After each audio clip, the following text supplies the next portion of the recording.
Welcome to, I guess this is now the second episode of the Socially Simulated podcast. I got some of the same crew together to, after we talked about the Nintendo Direct a couple weeks ago, we are back to talk about some less impressive gaming shows like the Sony State of Play and the Pokémon Presents that have both happened in the past week. And we'll also be talking about video games we've been playing lately and kind of whatever else that we can manage to fill time. I'm, of course, Brandon Bovia, joined this week by my good pals, Steven and Kirstin. Hello, hello. Hello, indeed. How both of you doing? Good.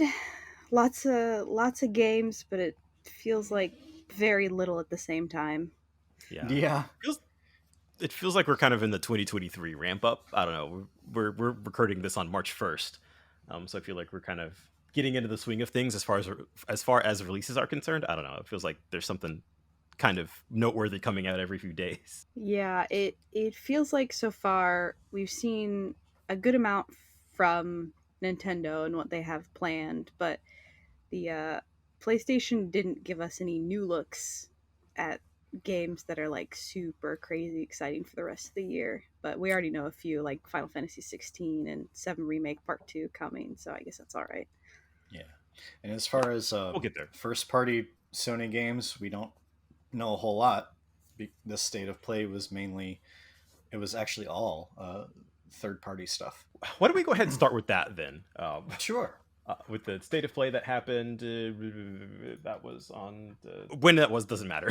I should have had a date down or something. Last week, which is a imprecise measurement of time. I think it was exactly last week. I think it was on the 22nd.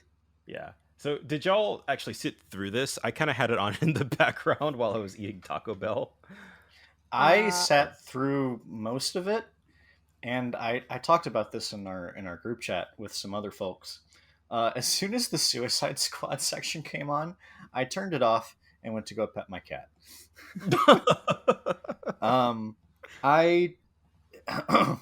I eventually went back to watch the Suicide Squad segment, but when it started and I looked at the gameplay for a couple minutes, I was just like, I'm done. This is going to be the last thing that they show, and I wasn't really all that interested in it. And you've played the Batman Arkham games, right? Because I have no experience with Rocksteady as a studio, so other than that, their previous work is kind of highly acclaimed. I haven't. Sort of the no. Yeah. Oh, really? No. For some reason, I thought you had. I haven't gotten around to it yet, but I really want to at some point. Yeah, I've never touched the Arkham Knight games either. So looking at Suicide Squad, I mean, it looks kind of interesting, I guess. But I'm like, is this gonna be like another Avengers type thing? We'll see. Yeah, it feels, and maybe that's not entirely the fault of the game, that we've been kind of in like a live service game apocalypse for the past few months. So it's just kind of like, oh, another one of these. It's like, another one of these, and like, just genuinely, they are not the kinds of games that I gravitate towards anyway. I will say that I'm surprised that it's still coming out and so soon, given all of the live service debacle and trouble that we've had lately. Because As soon as the year began, it felt like almost all the live service games were being shut down or content complete in some way. It's like, now we have another one coming. I don't know how well it's going to do.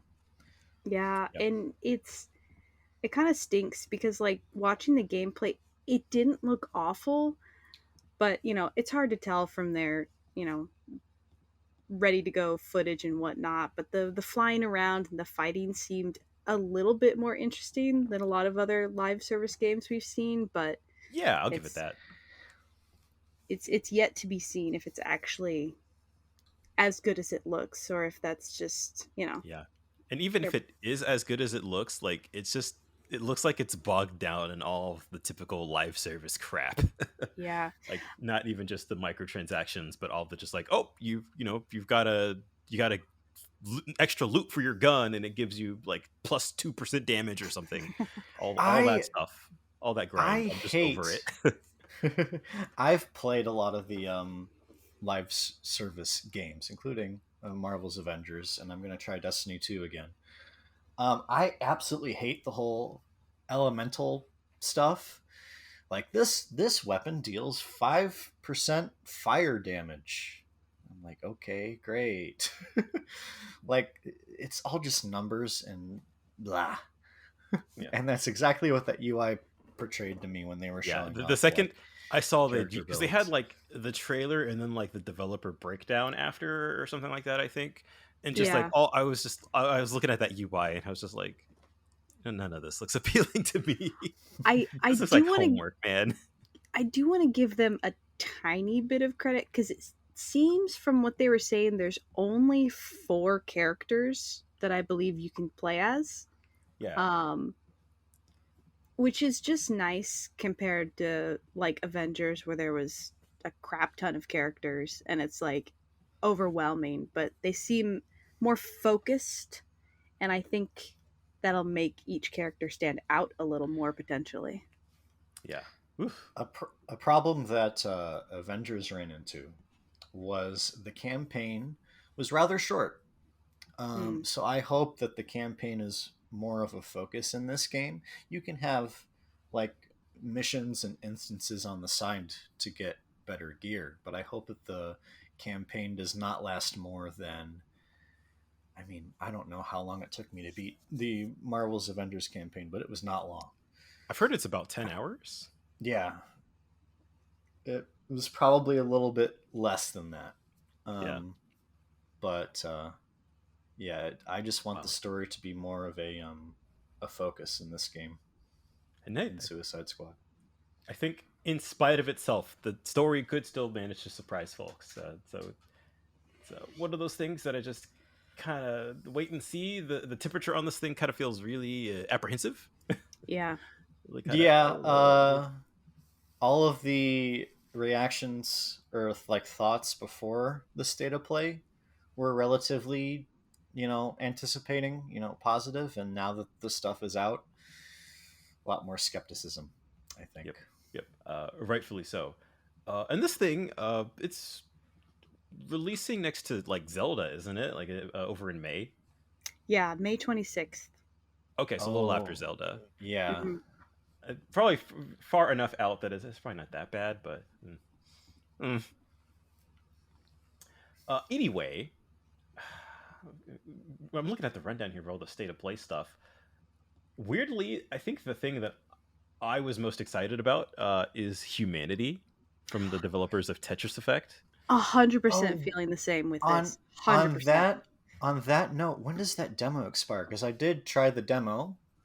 I really enjoyed what I played of it, but I did not finish it, and it expires, I think, in Ooh. like the next couple days of recording. I'm gonna have to get on that then. Humanity It's was interesting. absolutely the game outside of like, Capcom and like Naruto that really stood out to me because the concept looks so fascinating and so interesting and so bizarre. And you get to play as like a little glowing dog, and that's just a bonus. Yes, it's just Yeah. wonderful. You're just a little glowing So, in dog. case the trailer didn't really like give you a decent idea of what the game is you play as this like spiritual dog, and you have separate commands to control this like constant crowd of humans. And the goal is to get this crowd to the end of the level.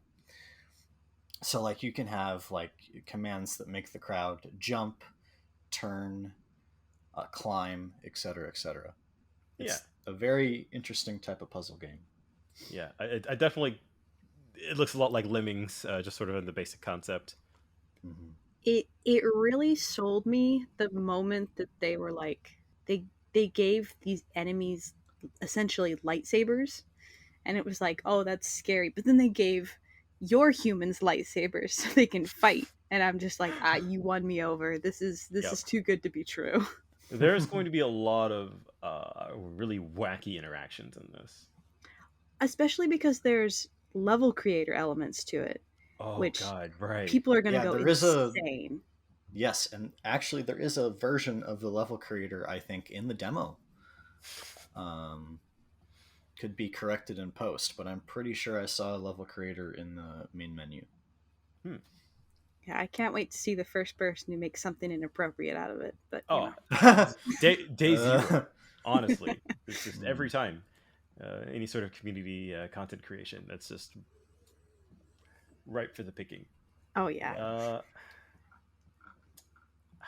Jeez, man. I think y'all get interested. Let's talk about the Capcom stuff, which is also probably like the next most exciting thing.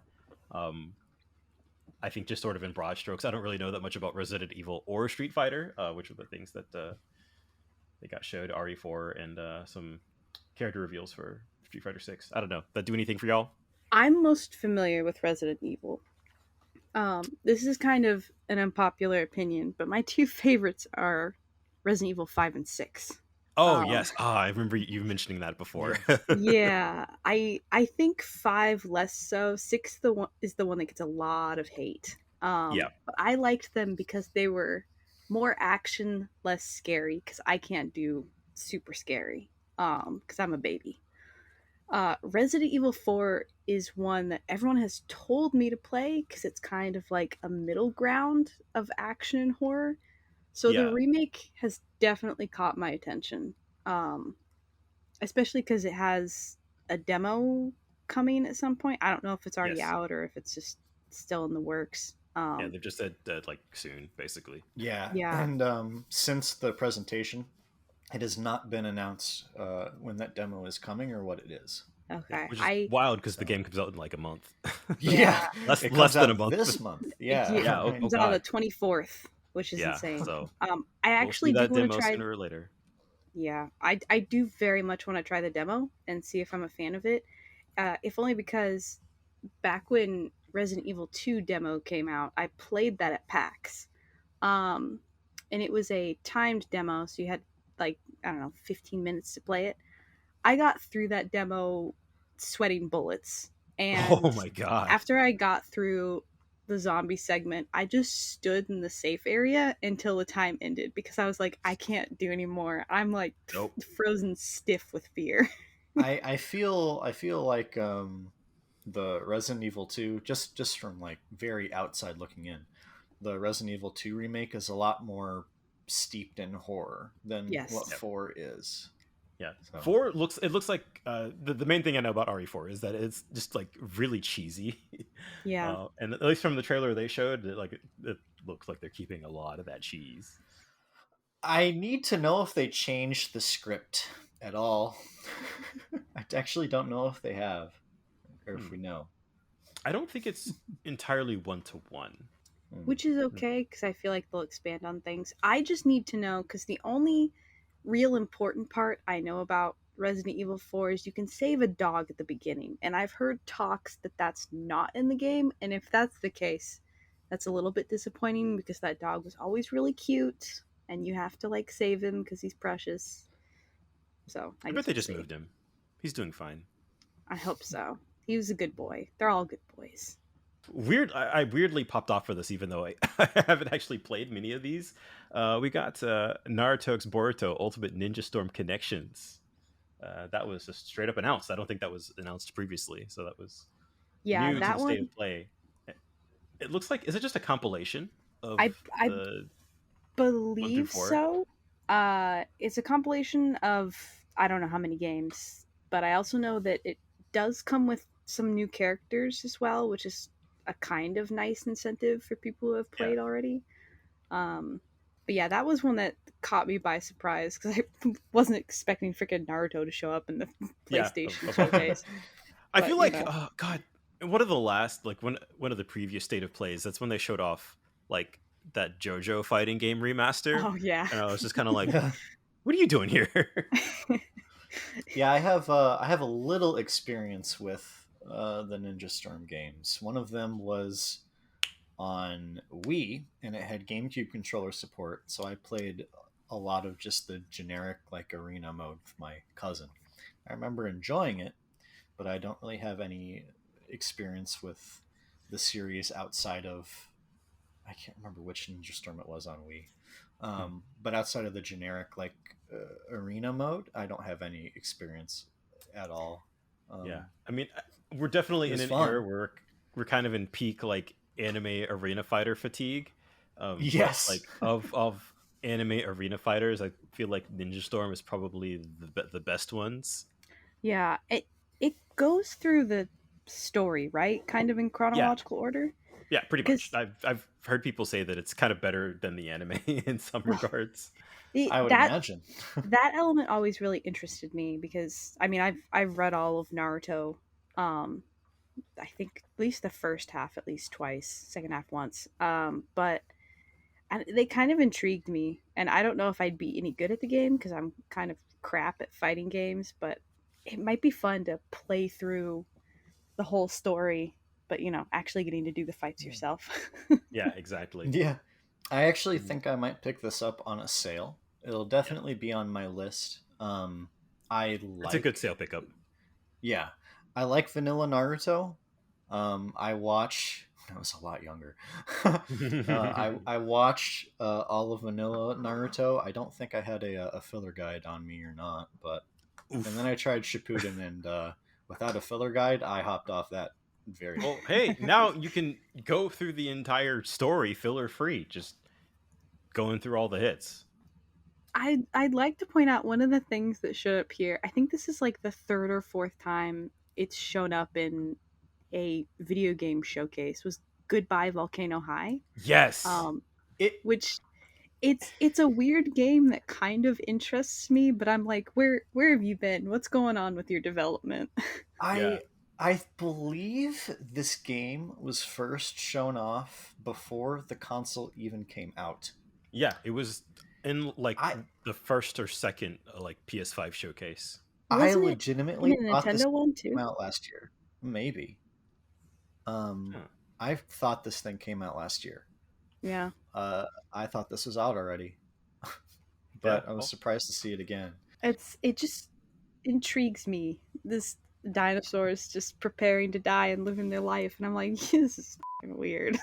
yeah, it's it's uh, definitely one of those like, things I wouldn't have thought to put together, but I yeah. would be interested in seeing impressions about it. Just I like I narrative games, so it could be a good time. I became slightly more interested when they were like, here's some gameplay, and it's kind of a rhythm game, and I'm like, dang it, they got me. Oh, they gotcha. um What I were you gonna say? to circle back around really quick. I am looking forward to Street Fighter 6. Oh, yes. As more as a casual observer. Like I've always wanted to get into fighting games, and I feel like the Street Fighter 6 looks like a good gateway for me to get into the series because I never got into 5. Yeah. Mhm. Uh, That's once I was like, hey, I want to play Street Fighter 5. At that point, there were like a bajillion DLC characters, and I'm like, nope, I'll pass. Yeah, there's a lot of added characters in Street Fighter 5 and Tekken, which yep. also had a trailer too, I believe. I feel like Uh, with fighting games in particular, it's really good to kind of get in at the ground floor right when the game comes out. I'm terrible at traditional kind of fighter games, but Street Fighter 6 definitely has my eye a little bit more just because it does have like the weird looking story mode. I can't remember what they called it, where you're like roaming the various streets and all that. And Yeah, I'm like, it's like an that actual kind of adventure mode. that's kind of cool. It's kind of Yeah, like I love that.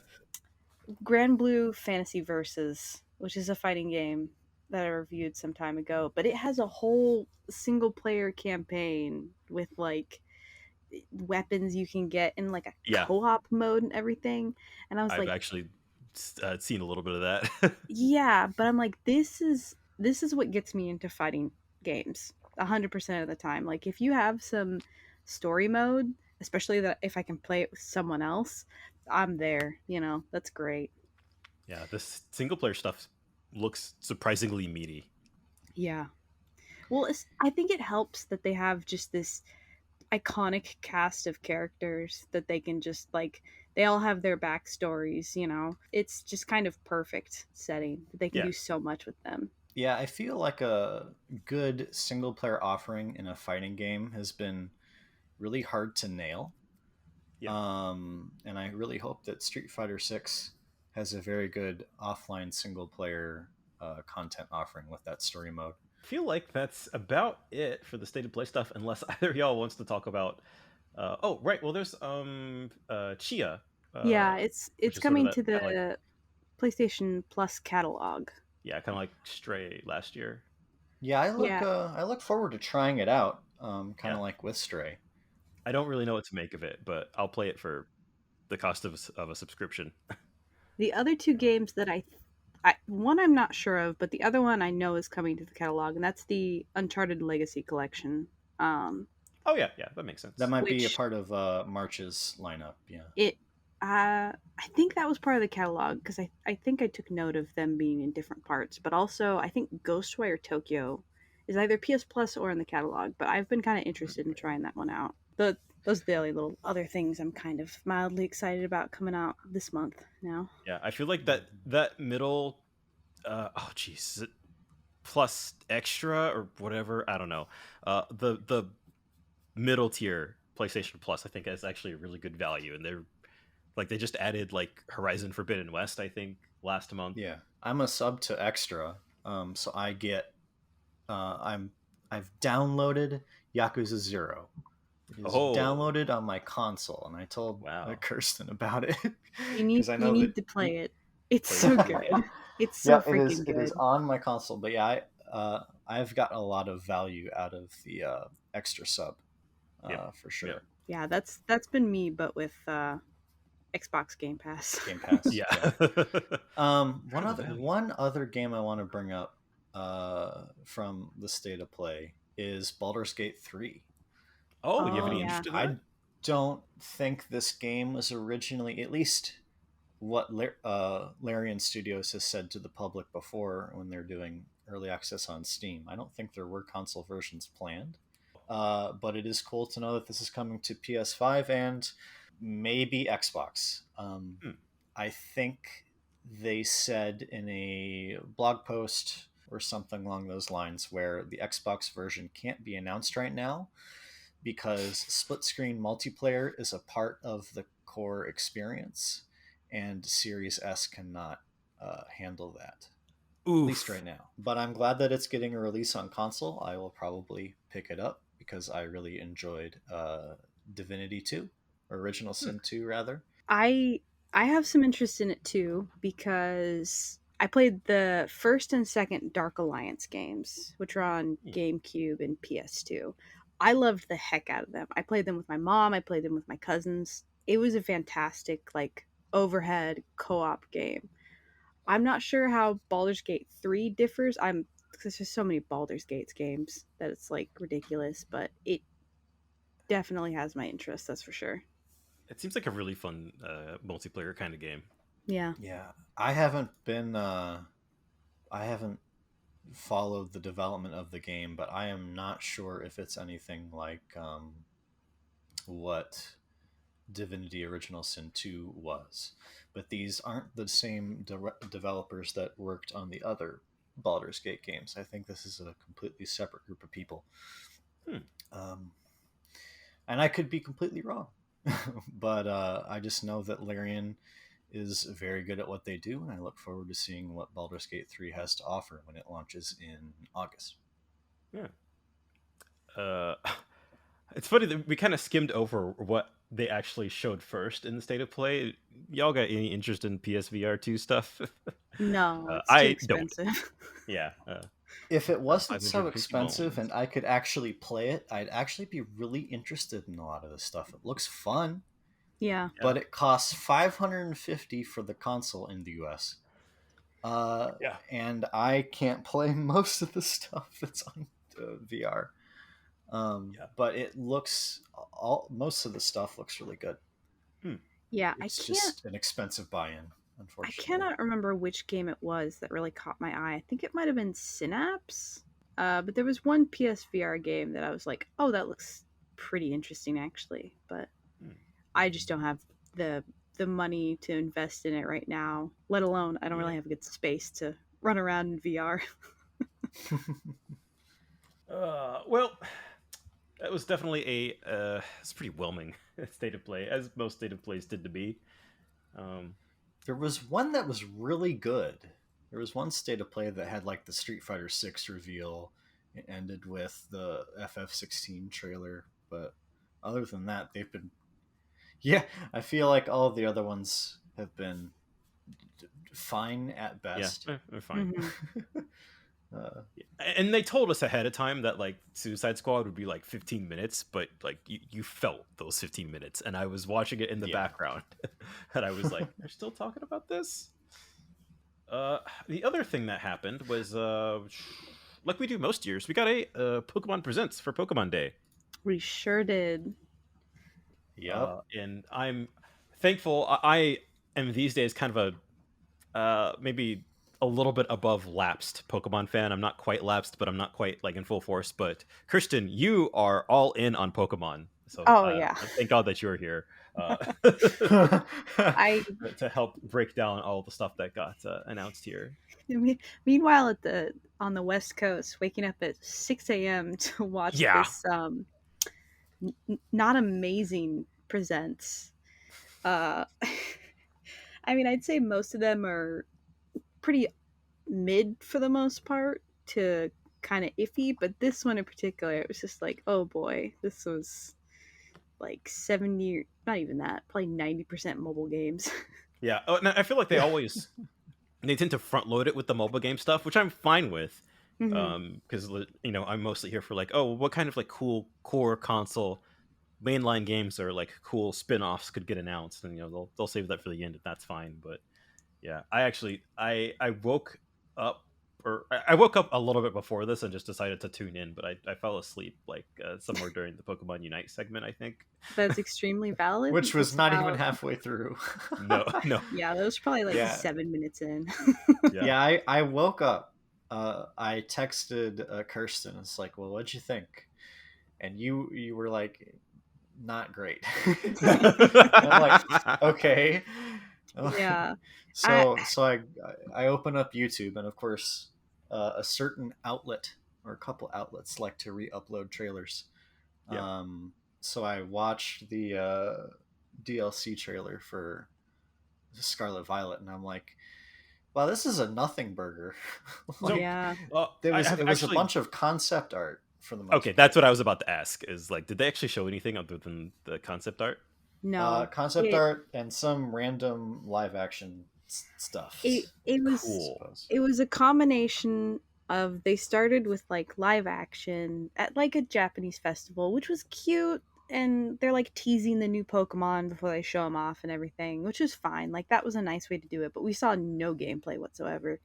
And for the second part, it was just like a CGI segment going over the water and looking at this new area that you're going to be visiting in the second part of the DLC. But it's like, I I know that Pokemon's prone to doing that, but they also typically at least include a little gameplay. I at least Or- wanted to see, even for 3 whole seconds, show me like with Isle of Armor and it's something Tundra. What's the Oh, other Crown DLC Tundra. thing? Yeah. Crown Tundra. Like you got like a couple shots of at least the overworld for Mhm. those DLCs. We didn't get that here, unfortunately. The one thing I will say is it's coming out a little bit later than Sword and Shield's DLC is, because Isle of Armor launched in summer, and then Crown Tundra launched towards holiday winter. It was either November or December, I can't remember. Yeah. But this one, the first part is releasing in fall, and the second part is releasing in winter. So they're definitely have a longer development period for it, which I'm fine with. They It's also gonna look be super interesting. it's gonna be at least like 5 to 6 months, I guess, before the first pack comes out. Yeah. I'm really surprised for like what is basically like, just DLC that's coming out at the end of the year, that they just didn't really have anything to show for it. I don't know. That's bizarre to me. Yeah, I mean, I liked all the artwork. We got a bunch of names of the new Pokemon, and the only one in particular that I think was worth remembering was Okidogi, because that was amusing. But other than that, it's like, I don't know. I didn't even really feel like we got a taste for what's going on. I mean, I think they Mhm. kind of ran down some descriptions for some of the characters and stuff on the Pokemon website, but I would have liked to see a little bit of gameplay, you know. But I am a sucker, and I did buy the DLC already, so Of course. they tempted me because they were like, "Here, you get a Hisuian Zoroark," and I'm like, "All right, you got me. I'm Ooh. I'm Oh, there pathetic." you go. The only other thing I saw for the DLC is that like they have like extra outfits and stuff, and like they're still ugly. Well, Just as ugly as the ones I'm in the base game. they revealed some outfits that I don't remember when they're coming out, but they might be coming out with the DLC. But then they heavily implied, based on the concept art for each DLC, that you are going to get more outfits for your characters. Yes, the concept art costumes look really good. Yeah, those look great, and I'm like, yes, I think give that shit to me. It's just the school uniforms that I'm just like, every variation of this is terrible, which I guess is realistic for a school uniform, but yeah. One of the several things that has like deterred me away from getting the game to begin with is the fact that the customization for the character is lacking. we've been doing the Sangha dance since X and Y. I'm sorry to break it to you. They will give us character customization and then take it back and then give it back to you and then take it back. So for my experience with Pokemon beyond 3DS, or including 3DS, I suppose, didn't play a whole lot of X and Y. Got through Sword and Shield just for the sake of a DLC mode that I really enjoyed playing with friends. Dynamax raid battles are really good. Mm-hmm. And then have not played Scarlet and Violet yet, but hope to at some point. Yeah, I will say with Scarlet and Violet, the clothing options are pretty freaking abysmal. Yeah. But the actual character customization, like for how your appearance is, that's definitely improved. It's not perfect, but it's definitely gotten a lot better. And I'm like, that's great. No longer are hairstyles limited to gender. Technically the outfits aren't either, but also you have like 4 outfits. So Yeah. Yeah. Hey. but it's very much a 2 steps forward, 1 step back with Game Freak, but I'll take what I can get because I got to customize my character before I even started the game, which was really nice. Can you explain to me what the Pokemon Trading Card Game Classic is? Oh yeah, it's $300. Yep. So here's the thing. It looks good. Like I was watching the Presents cold while having dinner before we started recording, and I'm like, this looks really cool. And then Kirstin tells me that's $300, and I'm like, nope. Pain. Yeah, so nope. I believe you get 2 or 3 decks that come with it. I think 2 are for sure based on like classic cards from the original TCG, which I have a few of the originals, which is nice. Then you get a play box that I think also holds all the supplies and stuff, and it's got these cool little counters that stack up on top of each other. It looks really cool, but then they slap you with that $300 price tag, and I'm like, this is some like prestigious collector's that's not gonna be taking up space in my house, that's for sure. I feel like there are so many better ways to do this. Like, I don't know if they could have justified a wider release necessarily, but it's just this thing's gonna get scalped. Like, just completely. The thing for me is like it looks really cool. Like it really caught my eye because I love stuff like that because I love trading card games. They're fantastic. I love the little things you can get with them, play mats, counters, all that stuff. But it's like, I wish it wasn't in this massively overpriced bundle. If I could buy the individual pieces and just buy whatever I wanted, that would be nice. But alas, that's not the case. I would buy the board and the box without the cards. So the token, the dice, that kind of thing. But I wouldn't actually. I think. Well, I don't know. I don't know how much the cards inflate that price, but I think it's pretty substantial. They definitely know what they were doing having the Charizard on the key art. Yeah, it's always Charizard. Yeah.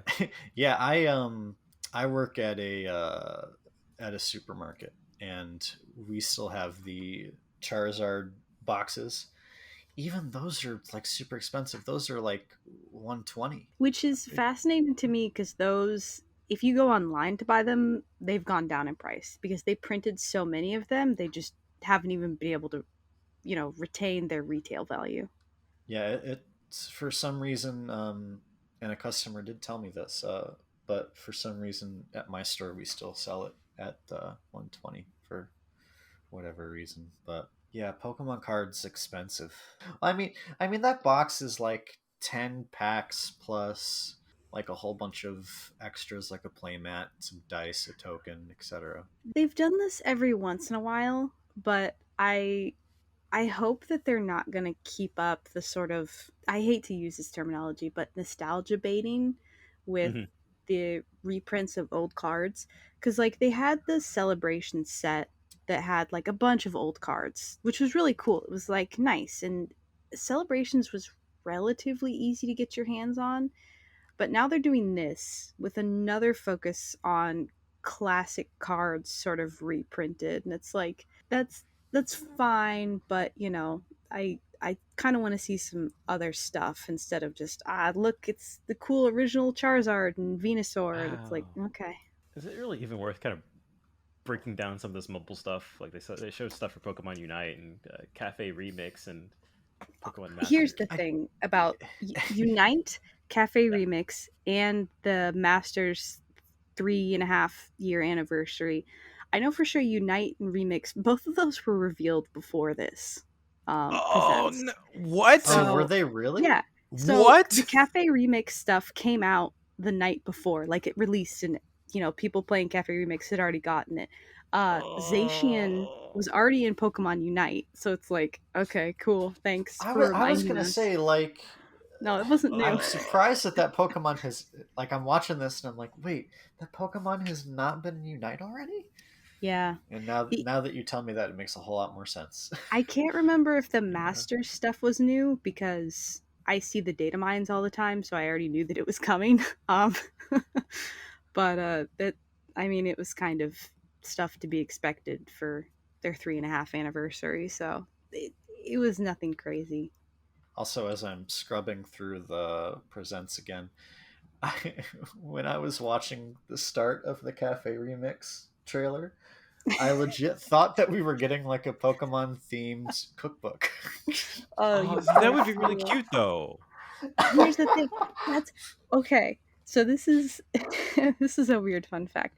If you bought the Blu-ray collector's edition for Pokemon Indigo League, it came with a Pikachu themed recipe made out of, I'm pretty sure it was yam or sweet potato, Huh. that you could make. And I just looked at that and I thought I would buy an entire Pokemon cookbook if this were the case. But no, it was just a Cafe Remix ad. It was just Cafe Remix Pain. update, yeah. Pain. I'll tell you what, the one mobile game that finally rose from Oh its yes. deep slumber, I forgot. This freaking is Pokemon huge. Sleep.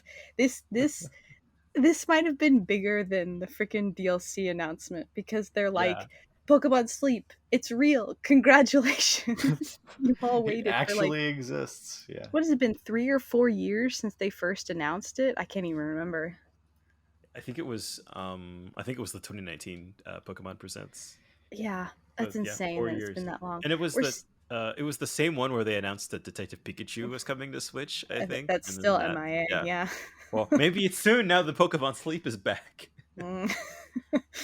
Maybe. But a Pokemon Sleep looks like the most ridiculous thing ever, and I'm very excited for it. I can't even explain why. I'll try it, I guess. I mean, why not? I suppose, but Here's the thing, I'm already dedicated to this because I bought the horribly named Pokemon or Pokeball Plus Plus.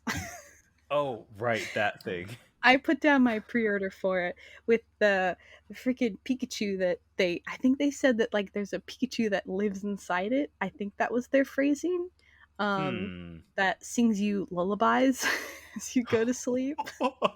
Oh, there's actual integration with that for Pokemon Sleep? What? Yeah, no, it was Wow. made with Pokemon Sleep in mind. It can also connect to Pokemon Go, but it's Yeah. like you smack it. No, you don't smack it. You push the button before you go to sleep, and then you push the button when you wake up in the morning, and then like Pikachu sings you a little song, and it's like it does. I think pretty sure it plays the little Pokemon Center jingle when you wake up or something like that. That's Um, cute. it's cute, but also I'm thinking of my own rather restless sleeping habits. There's no way in hell that I get through an entire night without accidentally smacking that with my arm or the Yep. 15 pillows that I sleep with. So it'll be interesting to see how that works because they imply that you want either your phone or the Pokeball Plus Plus next to you while you sleep. That's dangerous. Yeah, so I just looked it up. That thing is $55 Don't say it, no. US. Oh, you got called That's out. expensive. With tax, it was about $60. Yeah. I mean, that's not as expensive as the what was it, the Let's Go Pokeball accessory, or maybe it was No, about the same. it's I more don't know. expensive. Oh, Yeah. And I own that I too. actually It's sitting bought right that. here on my desk. I have it, and it came with a Mew. I actually used the shit out of this thing because it's got a little strap, and I would wear it around. I don't know why, but I usually put Scyther in it, and then you could walk around with him, and you could tap it, and he'd make little noises at you. Actually, really fucking love this thing. But it is a very ridiculously overpriced peripheral for what it does. Yeah, I did buy that and I used it for the Let's Go game. I did too. It's missing a couple useful buttons that would be very helpful, like a way to get to the home menu or a yeah. screenshot button, but that's okay. Oh, that yep. Yeah, because it's quite literally just like the stick and one button, right? Yeah. Well, Yes. technically it's 3 buttons because there's a button on top, there's a button if you press it on the stick, and if you shake it, that also acts as a button. Amazing, incredible. Yeah, it's got some crazy functionality. Oh, right. Pokemon Concierge. That's Yes. the stop motion Netflix animated series. So finally, I feel like Netflix has figured out that not everything related to anime or video games needs to be live action. And Crazy. instead they're like, let's make it uniquely animated and actually look kind of interesting. And I'm like, now you have my attention. Yeah, and I mean, stop motion is such an interesting choice because it's so time consuming and it's expensive. So I'm wondering, like, if how long form will this be? I mean, I imagine it's just going to be kind of like a one and done. But like if it ends up being really popular and they have to make more, will they have to scramble and be like, well, now it'll take 3 years to make the next one? Yeah, it's a long process. I'm so on board with it though, because Yeah, me too. it seems like a very simple but just kind of cutesy concept. Like, I don't think it's going to be something with a lot of crazy depth, but it will be something that's fun for, kids to watch, for adults to watch, and just a well animated, unique show from Netflix. Do we have a like any other information about it other than that little tease? I don't Because I know think. that the partnership I know that the partnership existed for a while now. Yeah, I don't think that they But gave a date for it, but I can't remember either. I don't It looks think like so. it exists. Yeah, That's all we Yeah. got. there's a lot of unique ideas I think they can do with that, so it'll be fun. I think that's it for the Pokemon Presents though, which is all of like I don't know, like 20 minutes, maybe 15. Yeah. Not 20 a lot going on in here. No, the last 5 minutes with DLC was kind of the best part, aside from Pokemon Sleep. Yeah, I feels like everybody says this about like whatever presentation that they're just disappointed in, but it's like, yeah, it could have been an email. This shouldn't be a disappointment because Mhm. obviously, you should go into these things with set expectations, but there was a week or so prior there on the Pokemon website, there was a copyright that showed up for Spike Chunsoft. Oh, right. Oh, I completely forgot Yeah. about that.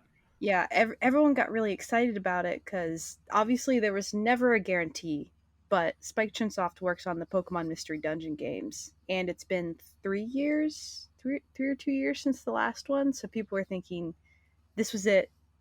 We have a good chance to get another Pokemon Mystery Dungeon game, either like another remake or a brand new game. But either way, it was very exciting to most people who love that spin-off series. But obviously, nothing came of it. So it was kind of like curious that they hadn't updated copyright on the website. But I think I played a little bit of Mystery Dungeon on the DS, not the 3DS, but I liked it a lot.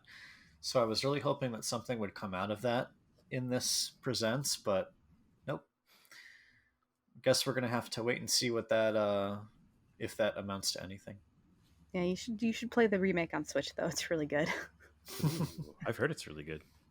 And it's got a Oh, demo. I'm just saying, peer pressure. Oh, I well.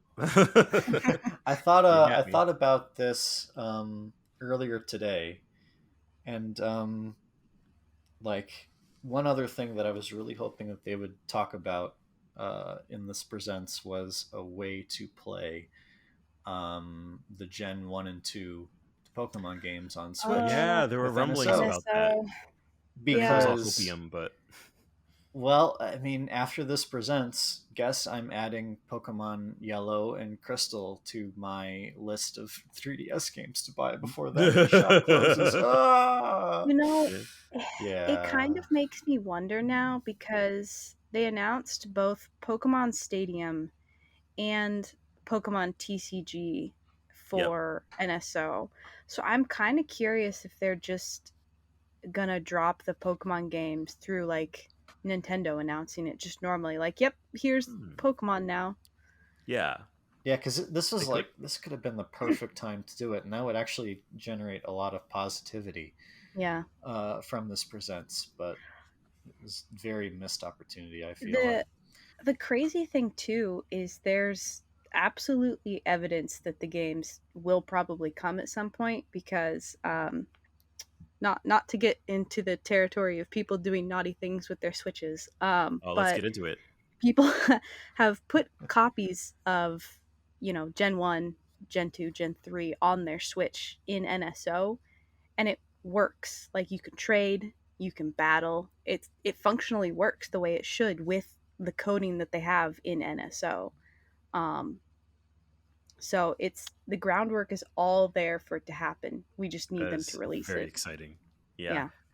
I've heard people say that like it would be tricky because they would probably want like compatibility with Pokemon Home on some level. Hmm. Otherwise, you would be stuck like with just the NSO apps, between the Game Boy games and Stadium. But yeah, I don't know if that's something that they could figure out. Have some kind of crazy transfer tool. I think they could, because essentially how the home app works from my usage of it is you go into home and then you select the game that you want to transfer Pokemon from. So it is highly possible that they could make it so each individual game has its own. I don't know how it's all saved on NSO, but they could just make it so each game is shows up as its own thing, and that's how you pull the Pokemon out of there. Hmm. But obviously, we'll have to wait and see. I'm not super smart about that stuff. This is just speculation. Yeah. I think it would be such a missed opportunity. We have Stadium, we have Hmm. Game Boy and Game Boy Advance games on Switch. Just, Especially because one thing that just do has it. always always annoyed me about the 3DS games is like I I own every single stupid 3DS Pokemon game that they put of the old ones, Gen 1 and Gen 2, but you can't do anything online. You can't do online trading, you can't do online battling. It's Oh all local. yeah. That was awful. Like, one of the things I would have loved to do was like trade and complete my Pokedex, but I didn't really have anyone who had the games that I could trade with. So I'm like, cool, I could put a Well, game on another DS and trade with myself. It's kind of oh, sad though. lovely. Yeah. Yeah, and that's basically inherently built in on the Nintendo Switch Online, right? Like you can just it treats playing online like as if it's local. So you could theoretically trade with anybody. Yeah, Okay. Yeah. I watched a video, and essentially I don't know entirely how it works. Again, it's too smart for my tiny smooth brain, but you have two players who connect together, but obviously they're still in their own file of the game, but they can go to like the Pokemon Center and trade and battle and etc. And it's like that's Hmm. really cool that you can do that. Make Yeah. essentially modernize these old Pokemon games in a way. Which is And they could, perfect. to me, they could even potentially this might just be like a niche fandom kind of thing, but they could make competitive battling out of these old games again Oh, they because it's like super could. suddenly you have a way to battle online with people again. So it's like you can play with the old buggy Gen 1 battle system if you really want to, where your accuracy is not actually 100%. Oh, I love psychic types. Oh, they're great. Not Yeah. busted at all. No, totally fine. I feel like to sum up, there's really one statement that you can apply to both of these presentations. A lot, maybe not everything, but a lot of the announcements that were made on both presentations could have been on either Pokemon.com or the PlayStation blog. Yeah. Yeah. Or just uploaded as like a YouTube video. It just kind of Yeah. like surprise. I feel like Um, announcing it beforehand weirdly makes it like people get their expectations up, and Hmm. maybe that's on us. And I don't know. I've seen enough state of plays at Pokemon Presents to know like yeah these are probably just going to be like fine, but. And in the case of the yeah, Pokemon Presents, even me waking up at 9 o'clock, I was like, "No, I'm good." yeah, and like I didn't even know that they revealed and or released the stuff that was talked about for Unite and Cafe Remix before the presents came That's out. so absurd. I can't get over that. Why? It's so weird, yeah. I mean, I guess you have a captive audience, basically. Like they're all waiting for the thing that's not that. So we're like, well, we might as well remind you of this thing that you're probably not interested in anyway. But it's just Yeah, ah, just give you a nice reminder before the oh, that thing drives me crazy. Well, I think we've exhausted everything we can out of the state of play in Pokemon Presents. We're a little bit under an hour into the podcast, so I'm hoping if we can wrap up by like the 90-minute mark, we can spend the rest of the episode just kind of shooting the breeze about what we've been playing, about video games. I don't know. Steven, what have you been playing lately? So I am very close to finally finishing Fire Emblem Engage after chipping away at it ever since it came out. I'm almost done. I Wow. think my save file is at like 45 hours Oh, wow. or so, and I haven't even been watching like all of the support convos and cutscenes and engaging with the Somnium or Somnial all I'm that kind of much. surprised by how meaty that game is. I've been doing every piece of content for it as it becomes available to me. So I've done. I don't think there are any more paralogs to where I'm in the game, but I've done all of them, and it has been a very good time. Unfortunately, the paralogs and the last few or the last couple maps that I've played in the main story, those are the only instances of challenge that I've had personally in the game. Hmm. I think the emblem rings make the game a lot easier, and you can make a lot of nutty combinations with the roster and giving them certain emblem rings that can make them really strong. My only Uh, question is, are you playing on classic or casual? I am playing on classic, although it doesn't really matter anyway because the time rewind mechanic exists, and I've been making very liberal use of that. Oh, Hmm. you can you still use that unlimitedly if you play on classic? Yes, Oh there. wow. From what Henry and I discovered, is that in hard mode, I think they limit you to 10 uses, Hmm. but in Ah, normal mode, it's infinite. So to me, it didn't really matter what mode I played on because I would always try to end a fight with everyone alive. yeah, that's Um, weird. I didn't know that it was unlimited if you played on normal in classic. yeah, Even 10 seems pretty generous, Yeah. honestly. I didn't really use that functionality in previous games because it was limited and I usually play on casual anyway. Um, but I used it a lot more in this fight because it was unlimited. And I was like, why not? You know, my character missed a hit. That annoys me, so I'm going to rewind and do it again. Yeah, for me, it was just like this game. I've had a lot of fun with it. I think it's the most fun with Fire Emblem I've had, just because I like trying new stuff and, giving different emblem rings to different characters. The time rewind mechanic, I've used it very liberally. Just because if I don't like how something panned out, I'll just be like, all right, let's try it again, but differently. Mhm. Give it another approach or try things in a different order.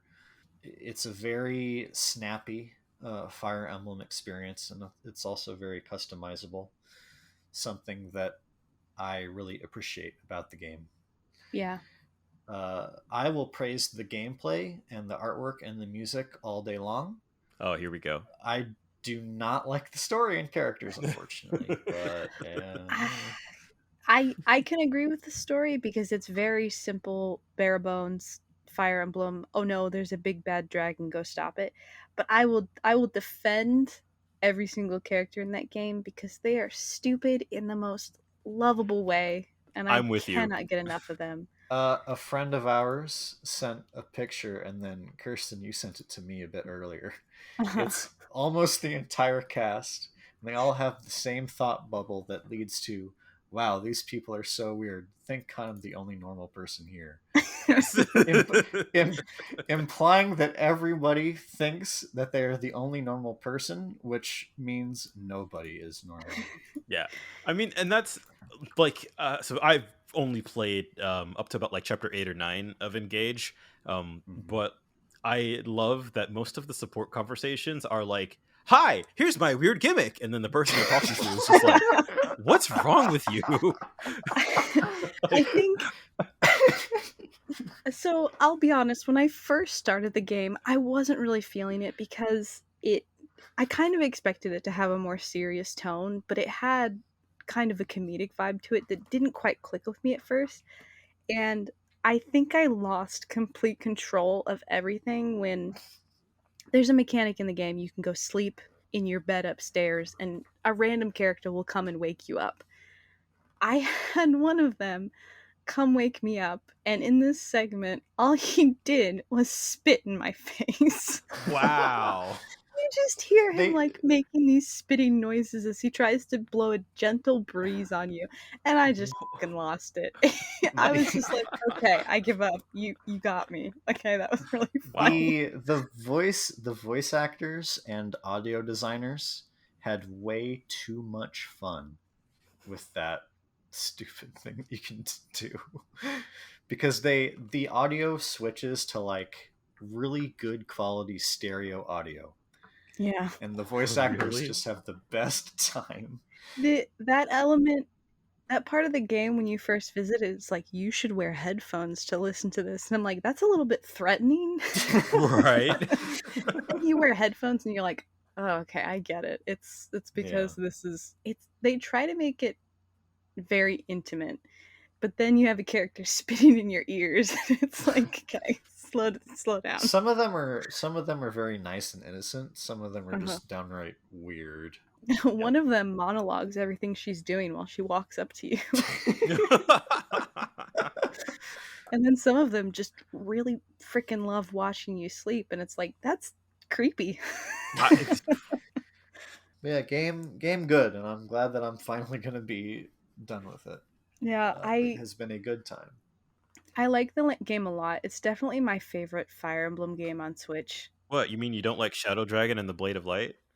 Good lord. You mean the game that when you speed it up to make it more tolerable to play, the music also is in double time? Beautiful. What?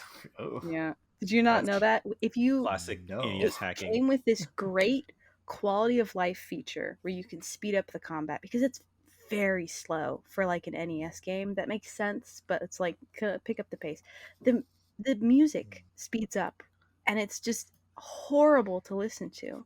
So if you want to use that feature, you basically have to mute it and just find anything else to listen to because it's All right. screechingly horrible.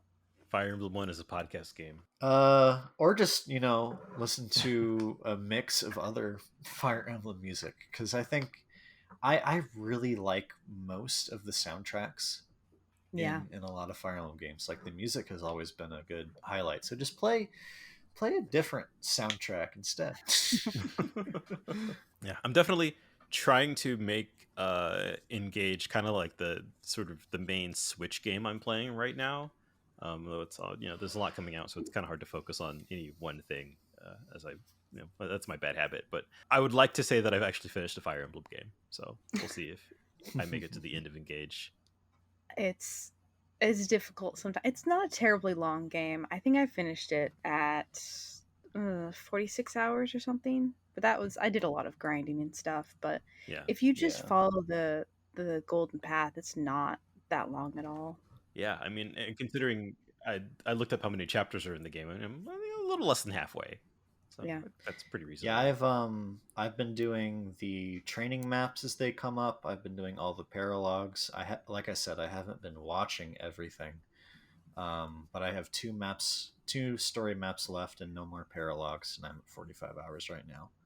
Yeah, I think if I engage with with everything in the game, like watched all the support combos and the cutscenes, and did most of the stuff in the Somnial, you could probably approach like 60. Important question, Steven. Now that I've known that you've done all the paralogs, have you S ranked with any characters yet? Have not done it yet, but I have. I do have the ring. Who are you thinking of? My gut reaction maybe is Chloe. Okay. I like Chloe. The cast in this game is just so chaotic. Like, everybody has so many sides to them. Weird. Yeah. So my initial reaction would be Chloe, but if it's not a character that Brandon has gotten to yet, what about yourself? I don't mind being spoiled. I probably won't remember their name anyway. Okay. Yeah, my choice was Marin, who's the wolf knight that you get in the desert. She ended up being my favorite. So, and plus she rides like a giant freaking dog, so that's pretty sick. Oh, now I have to use her. Yeah, exactly. I had 2 wolf knights in my party for the rest of the team, and I'm gonna be honest, they were major MVPs. And if I ever play Engage again, I will go out of my way to make every single character a wolf knight, just because. Yeah, I really want to play this game again on hard and just try a completely different set of characters, because I kind of got committed to a 12 to 14. So there are a lot of characters that I would immediately get as a part of the story in like the mid-teens to low teens chapters, and I just wouldn't use.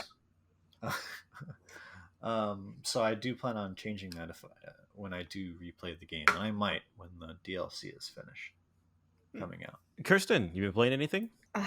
Pokemon. So I'm in this horrible spot right now with video games, where I just feel like I'm between things. I started Persona 3 Portable.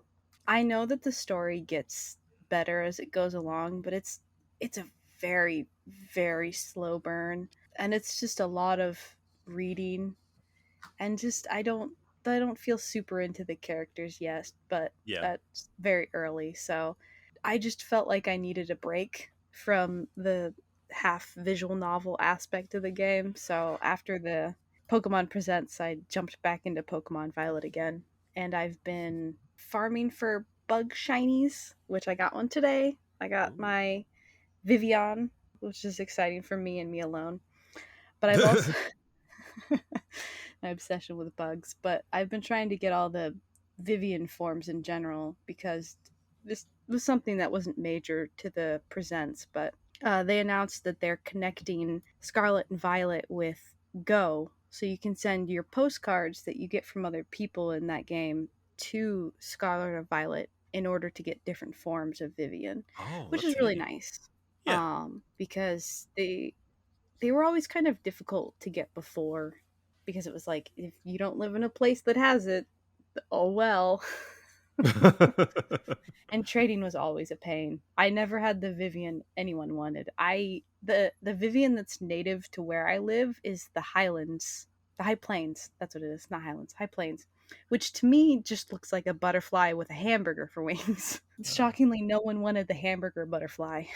Hmm. They all wanted the much cooler looking ones. Who can say why? But other than that, I keep jumping into the freaking Game Boy NSO app, and I've been obsessed. yeah, I want to jump back into Mario and Luigi again because that game is so much fun. I actually beat it over the weekend. Oh, look at you. Yeah, that's a good segue into what I had been playing. Beat Mario and Luigi for the first time since it came out, basically.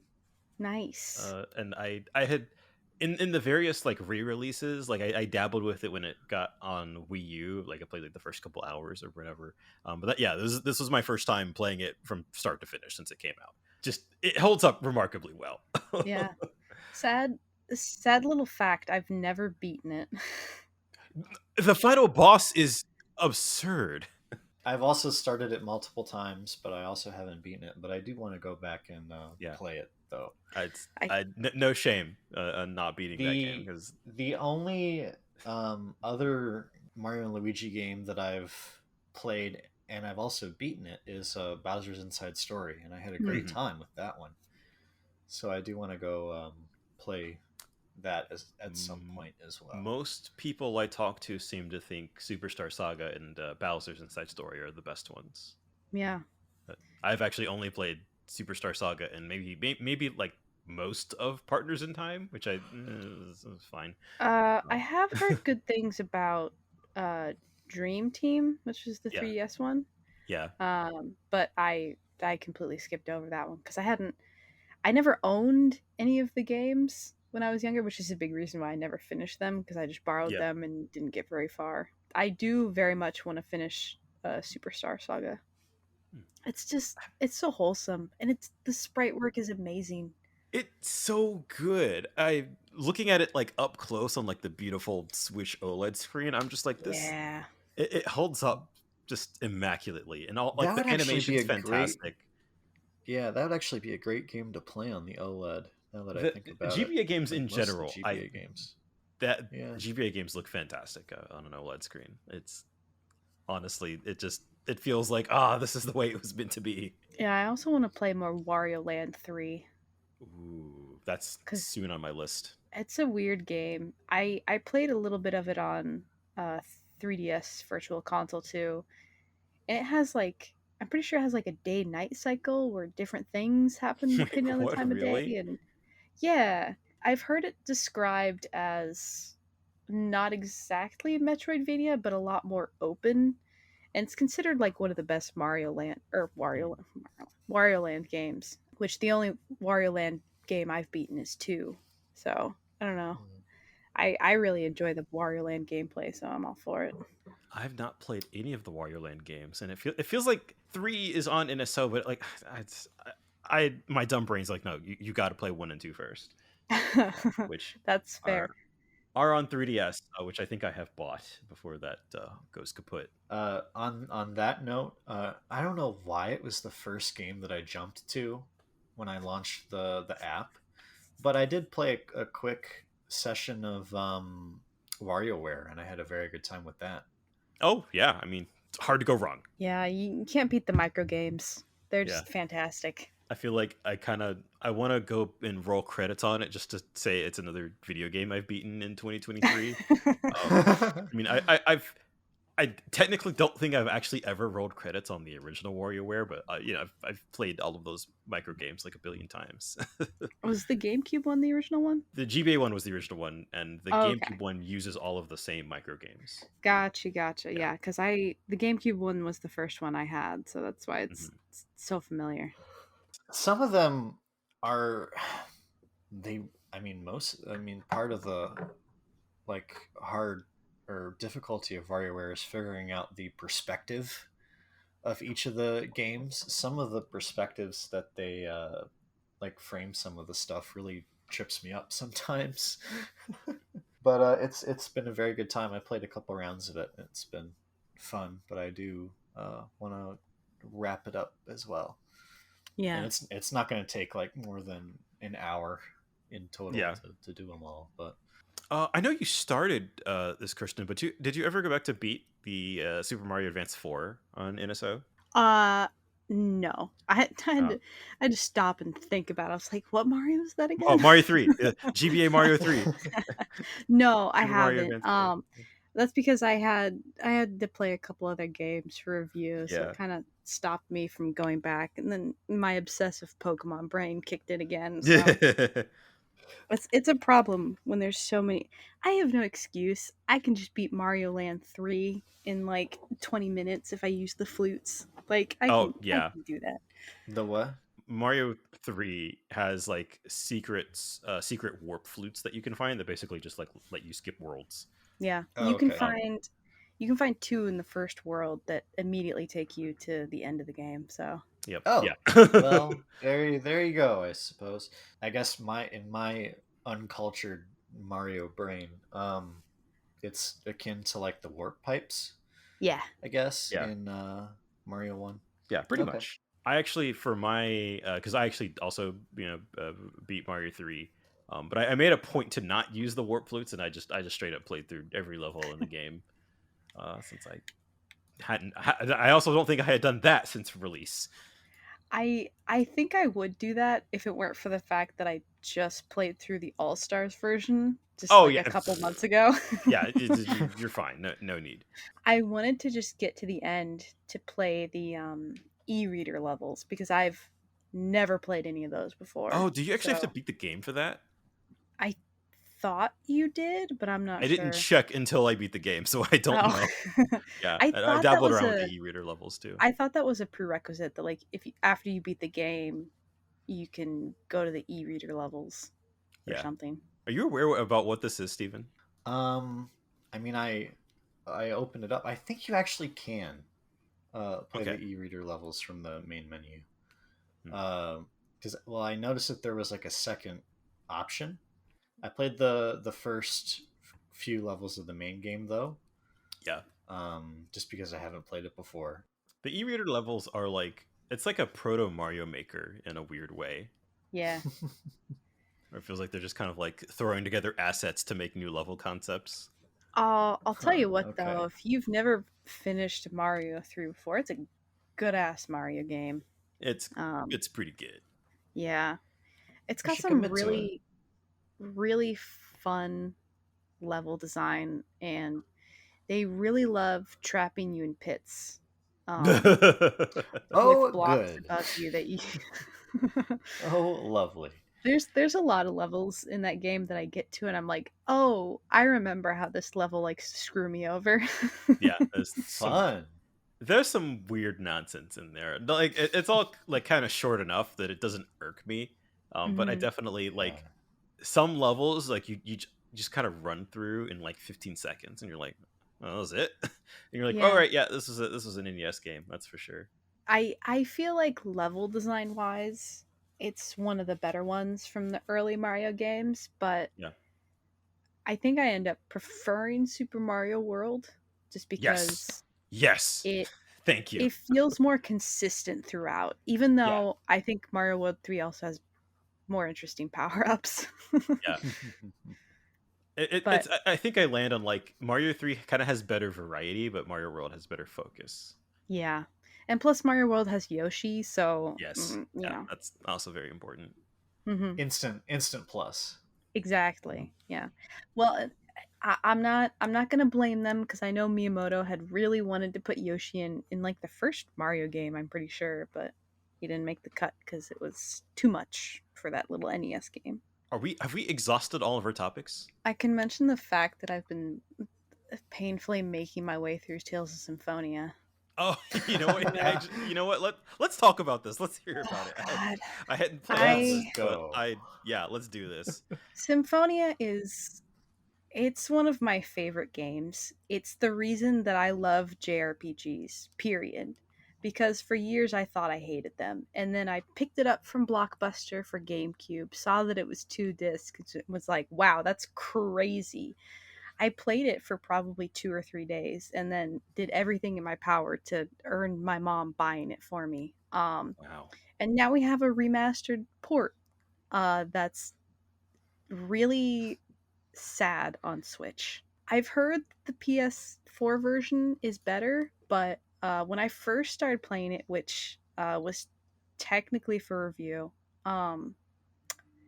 it crashed constantly. I couldn't go more than 3 hours without it crashing, which was really disheartening. I just turned to saving at any point because anytime I looked away for a second, it was like, oops, I crashed. Jesus Christ. Oh. I would say for the most part they patched it, and if I haven't had any crashes since they patched it, so that's a good sign, but it still has the most ridiculous slowdown in random places. There's a dungeon that has one room with a random slowdown out of nowhere, and it's like, okay, we're just sludging through molasses for a minute. Random fights that aren't boss fights have random slowdown. And I just did a segment in the game where you enter a room totally fine, nothing's wrong, and then you go through a segment where you have to pick the party members that you want to take with you because you're going to like split up temporarily. During that, just talking to these characters, immense slowdown. What? Poor And then Switch can't handle it. It's just the normal moment conversation. the moment that was over and like it was back to normal and the characters weren't standing in the room anymore, no problem whatsoever. And I'm just like, what happened to this remaster? I don't know if like somebody on Twitter. I know that Digital Foundry didn't cover the game, but I'm just so confused. Like, is this remaster based off of a prior version of the game's like code or architecture, or It's confusing. So you have the GameCube version, which came out first, ran at 60 FPS, is the only version that runs at 60 FPS. And then they came out with the PS2 version, added more content, only ran at 30 FPS, and apparently I don't know the correct terminology for this, but the 30 FPS is like hard coded into the game. You can't Yeah. make it 60 FPS or it just is a horrible mess Which was to look a at. common thing for games of that time. Yeah. And then comes the PS3 version, Tales of Symphonia Chronicles, which used the PS2 version as a base. It had a couple issues. It was missing some dialogue that was just like outright removed. And it had some hiccups in the overworld that happened from time to time where it would just freeze for like a second or so and then you'd keep going. But it stuttered so much that it was kind of annoying. Mm-hmm. And now we have this remaster that is the worst of any version that they've ever released. And it's like, why? Why? It's wild to me that it just gets progressively worse the more it yeah, gets remastered. Like we're gonna see this on the PS6, and it's just gonna be like, kill me. I don't imagine that. It just seems like the PS2 version seems to be what every other port, or in this case, Yeah, remastered version, goes back to. because it's Yeah. content complete. Yeah, it is. Yeah. It has it has enough additional content that they consider it the definitive version. Personally, I think they could have just used the GameCube version, missing content aside, because that's how I played it. I considered it a full package. I think it's perfectly fine, but I don't know. They defaulted to the complete, quote unquote complete version time and time again, but And is there a PC version of this There- remaster? no. Oh, so Just, Um, there just is a the regular game, just regular PC It's- Steam. It's on PC. yeah, But there's a I- PC port that came out years ago. It's based on the Chronicles version, which, from what I remember, I don't know how much they fixed, but when it first launched on Steam, it was a shit show, and it was apparently awful. Sounds about right. Well, people seem to be liking it right now. I just looked it up, and it currently has an overall rating of 85% positive. And I do think recent 96% positive. I think they fixed a lot of things, which is nice. But when it first launched, it was notoriously buggy. So, well, maybe they'll fix this one. Although it sounds like it's kind of an uphill battle on Switch, which is yeah, a wild thing to say about a GameCube game. the weird thing is, like, when I looked into it, it was, according to Bandai Namco's American website, it was developed by Bandai Namco in Romania. That's who they credit as the developers of this port, which is weird in general, but their repertoire of games is not amazing. They've worked on mostly mobile games. They've done a couple Sword Art Online games. It just feels weird that they're the team that worked on, Yeah, that you're gonna give them this. yeah, one of the biggest JRPGs in the Tales of series. It's the reason that people in the West even care about the Tales series. And it's just like, I don't think it was a good idea to just kind of toss this off to a random, team in Romania, of all places. It's just, that just doesn't feel like they've proven themselves enough to work on this. But at the same time, like, a remaster should, or even just like a straight port, should have been a slam dunk. Yeah. Like, Well, and this comes off the coattails of the Vesperia remaster, which was fantastic. Really good, right? Yeah. Yeah, I think the only negative that people, from what I've seen, tend to give that game is there were a couple voice actors that were replaced. Yeah. And it can be a little bit jarring in cutscenes when they combine new and old dialogue. But otherwise, it was fantastic. We got content that we'd never gotten before, so that was really nice. And it was great. It ran great.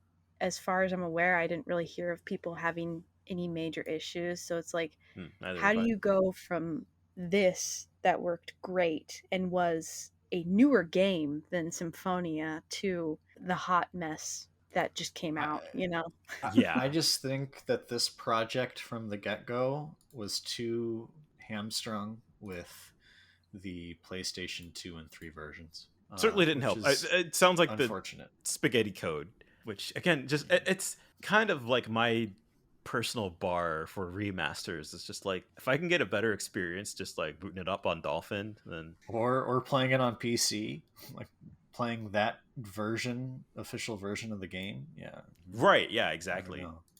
Yeah, it's bonkers. I think one of the minor things that drives me crazy is that there is such a decently sized discrepancy between the quality of the Switch and PS4 versions. Right. Because this is arguably a minor thing, but during skits and when you're in the menu on Switch, the background is just black. Yeah, I've seen that. It's supposed to blur out, right? Yeah, it's supposed to just kind of give you kind of an opaque background, and you can still see like where your characters are currently. It's a very minor thing that is so weird, and I don't understand how it's an issue when this was a GameCube game, PS2 game, PS3 game, nothing that the Switch can't handle. Yeah. And it's like, how did you mess this up so bad? It just cheaped out. Yeah, I don't know. That's wild. I mean, I'm still gonna play it. I'm still gonna finish it because I love this game to pieces, and I'm glad to have it on what is currently my favorite of the current gen consoles. But it's a bit disheartening, especially if they don't end up fixing more of these issues. But I've been seeing people really like beg for Bandai Namco to port more of the Tales games, since there's so few of them available on like kind of modern hardware. Yes. That if this is what is considered acceptable for them, it's like, well, do you really want your favorite game to come over if it's looking like this? Yeah, this is the level of effort. The next one I would say that's probably being considered is also another huge fan favorite, which is Tales of the Abyss. Which has only ever been on PS2 and 3DS. Awesome. So yeah, and not even digitally on 3DS. Nope, only physical. I've beaten it on both systems though. Fantastic on 3DS. They added stereoscopic 3D to it. They didn't need to, but it looks fantastic. So wow. Sorry, it's so hard to get. You'll never buy a copy. It's too Rip. Yeah.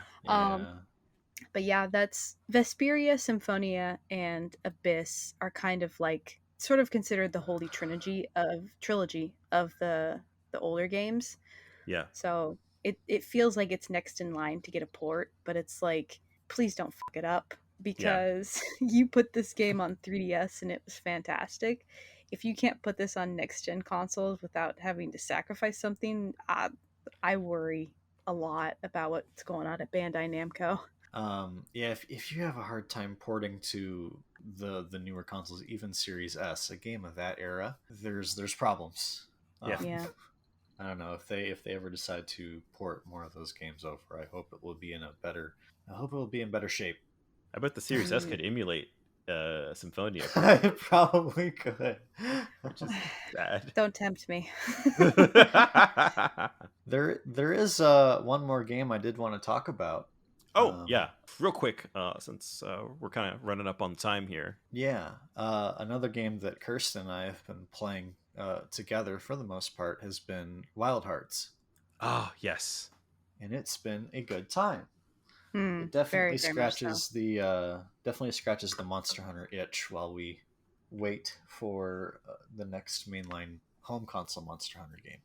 This game's been on my pile of shame. The three of us should start playing it, because it's a great time. And here's the thing, if we go with you on your campaign, the moment you catch up to us, we all start getting story progress together. No, that's doing beautiful. the same quest twice. Oh, did you gotta watch the cutscene? You only have to watch it once if you watch it together. We will get this Capcom happened could when her never. and I were playing together, mostly on my world, because I was catching up to her. She kept getting sucked into my cutscenes whenever you start playing and you're playing with us, we are going to get like sucked into whatever cutscene you are watching from your point of view. So it will be your character talking to the NPCs and such, and we will all be watching that together. But anyway, aside of that, I really like what it does differently from a Monster Hunter world. Mm-hmm. There are some pitfalls compared to Monster Hunter World and definitely Monster Hunter Rise. Yeah. But I really like the building mechanic with the different quote unquote recipes that you have to like make a giant hammer or fireworks, etc. The biggest takeaway for me is that this is the best hunting action game anyone has ever made outside of Capcom. Which is surprisingly hard to get right. And there have been attempts. This is the only game that I think really does capture the same weighty feel. And I hope that this game has a future as a franchise and isn't just a one-off, because it would be great to be alongside Monster Hunter as its own thing, but also just equally as fun. I really enjoy the game, I worry about the future of this IP a lot, because because of one decision, they decided to launch it on PC the same day they launched it on console. I think that was a big mistake, because the PC version is not good. Yeah. It definitely needed more time in the oven, and it's definitely shared a lot of issues that plague other PC ports in the last couple of years. I'm also worried because it's EA. Yeah, like true. EA isn't all known for investing in franchises like that, but I don't know. I'm enjoying what I played so far, and definitely looking forward to continuing with it. It's been a very good time. I look forward to starting it. Yeah. All right. I think we should just wrap this up. Thank you for bringing up Wild Hearts, because I think if we ended on Tales of Symphonia, it would be kind of ending on a downer note. Well, glad I could supplement that at least. Thank you, Steven. You saved the show. As your prize, you get to tell the listeners what you do online and where people can find you. So I am actually currently writing a Wild Hearts review for cubed3.com. So I will be posting that on my Twitter, which is at Steven Mattern 0, no spaces. Are you going to spoil the score for us here? I will probably Cube 3. We don't do decimal points. If This we was a did, joke, by the way. well, I'll answer it anyway. Oh, I wow. would give it a 8.5 probably. Oh, okay. Kirstin, where can people find you online, and what do you do? I can be found at Robobat on Twitter and a staff writer at HardcoreGamer. So you'll see my news and other articles pop up from time to time there. Or is there anything that you worked on recently that you'd like to highlight, or just kind of? I did review Kirby's Return to Dreamland Deluxe, which Oh, I actually was didn't know that. quite the delight to go through. Never owned that game or played much of it before, but it was a very nice, cozy Kirby game. So, All right, I think that's it. I'm, of course, I'm Brandon Bovia. You can find me. I'm on Twitter at Brandon Bovia, and I work on manga, and I co-host a One Piece podcast called One Piece at a Time. Okay. Whew, I got to work out on this outro thing. I'll figure out some sort of actual, routine for it now. But until then, bye, everybody. bye bye. Bye.